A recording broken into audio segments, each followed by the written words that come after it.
ایک باغ میں 3 آدمی گھس کر پھل توڑ کر کھانے لگے۔ باغبان کو پتہ چلا تو وہ بھاگا آیا۔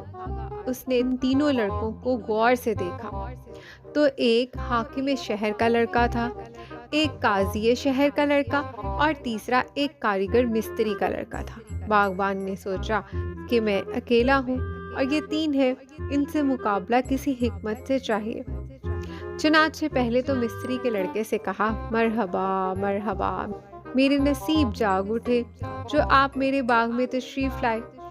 جائیے اس کمرہ سے کرسی لے آئیے اور آرام سے بیٹھ کر پھل کھائیے۔ مستری کا لڑکا کرسی لینے گیا تو باغبان نے ان دونوں سے کہا، جناب آپ دونوں کا تو حق یہ ہے کہ میرے باغ کا پھل کھائیں، ایک حاکم دوسرا قاضی، مگر یہ دنیا دار مستری یہ کون ہوتا ہے جو آپ سے برابری کرے؟ آپ شوق سے مہینہ بھر یہیں رہیے، مگر اس کی تو میں مرمت کر کے رہوں گا۔ اس طرح ان دونوں کی تعریف کر کے مستری صاحب کے پیچھے گیا اور کمرے میں جا کر اسے خوب مارا اور بے ہوش کر دیا۔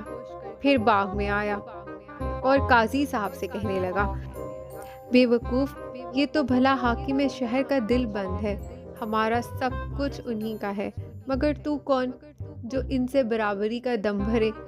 پھر اسے مارا اور گرا لیا۔ اب حاکم صاحب اکیلے رہ گئے۔ پھر ان کی طرف ہوا اور بولا، کیوں جناب، جب آپ ہی یوں ڈاکے مارنے لگے تو پھر ہمارا اللہ ہی حافظ ہے۔ یہ کہہ کر اسے بھی خوب مارا اور اس طرح ایک ایک کر کے سب سے اپنا